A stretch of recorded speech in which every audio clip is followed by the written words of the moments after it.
Hello. I offered to do a video to show how I do my templates. So templates in Photoshop for both my blog posts, Instagram, or things like that.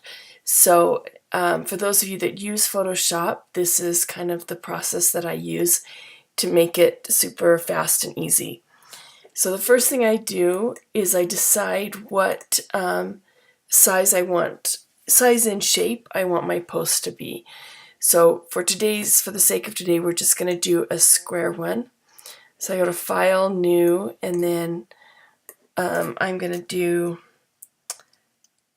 we'll do 800 by 800 to give it a full square. And then I always do the background as transparent.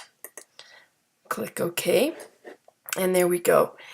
And then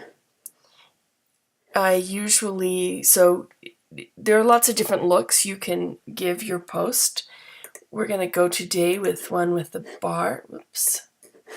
So I'm just going to choose my square here, and I'm just going to make a big bar across the top, across the middle. And then over here, I'm going to rasterize it so that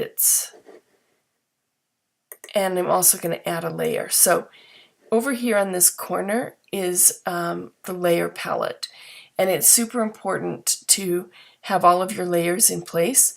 So this bottom one is where we're going to it's just going to be our background layer, and this is going to be our title bar.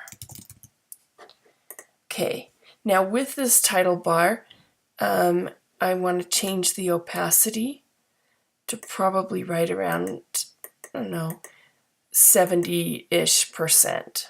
Okay, now we're going to add the text. And what I like to do with this is find the fonts that I want to use all the way across.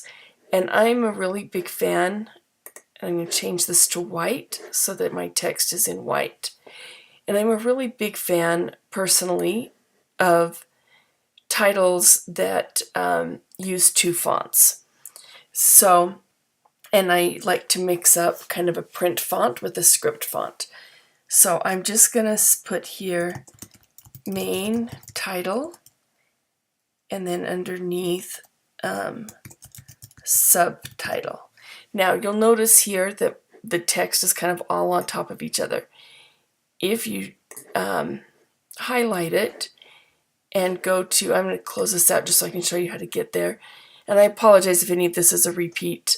Some of this stuff I was using Photoshop for years before I learned how to do this, so hopefully it'll be helpful to someone. But you click on Window and then on Character, and it pulls up this little menu here. And I love this thing. I have it open all the time.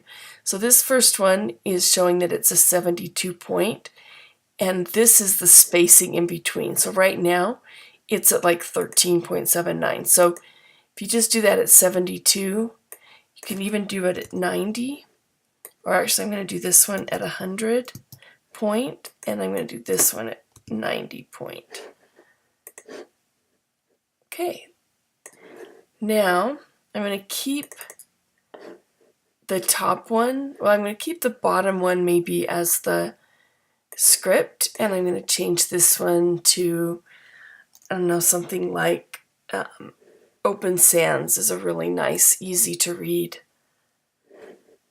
And maybe I'll even bold it to really make it stand out. There we go. So, super simple. Now, the next step is to add a logo. So I'm just going to quickly pull up one of my logos that I use.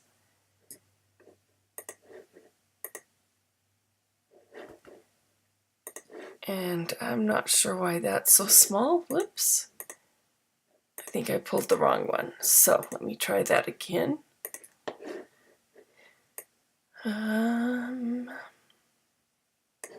There we go.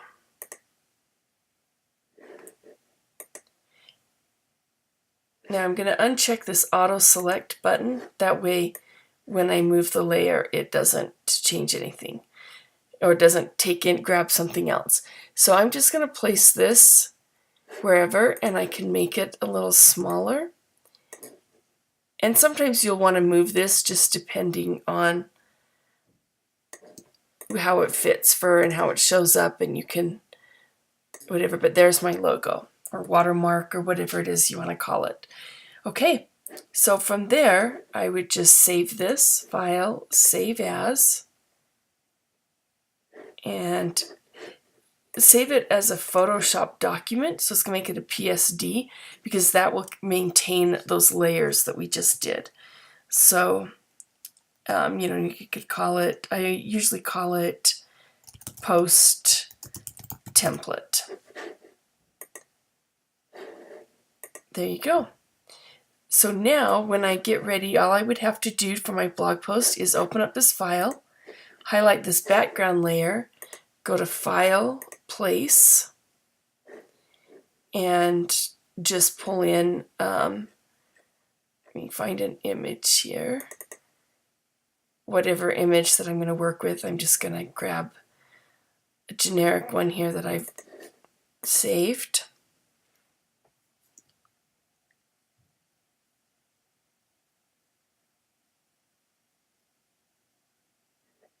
And it's a little slow because I'm running the video, so it always does that.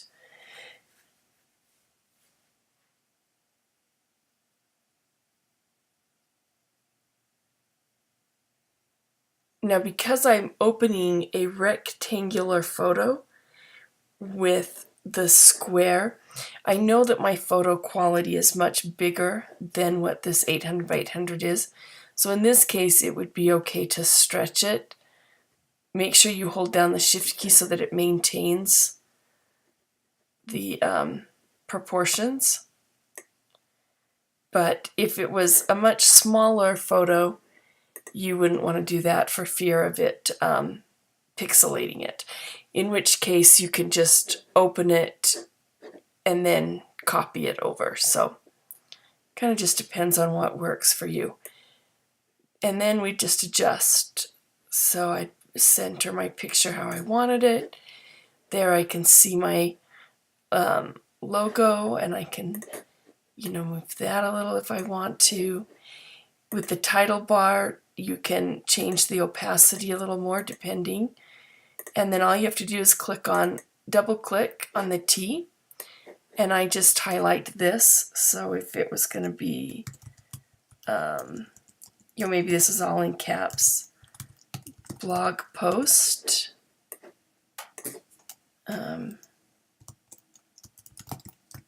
templates.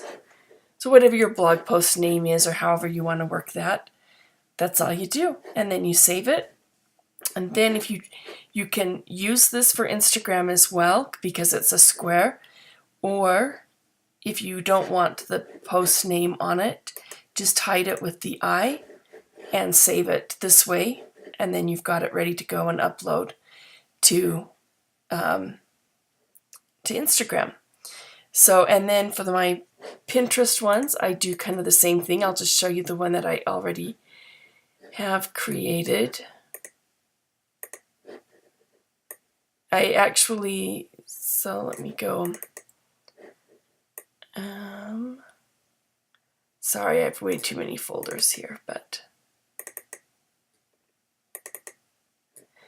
So for Pinterest, I use a couple of different templates. As you can see, I've got 1, 2, 3. I'll pull this one up here just to kind of show you.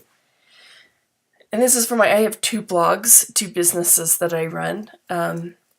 One is a digital scrapbooking one, and that's what this one's for, the DigiCrafter.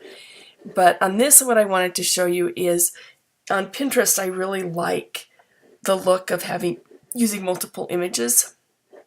And what I've done here is I've turned each one of these little colored shapes into a smart object.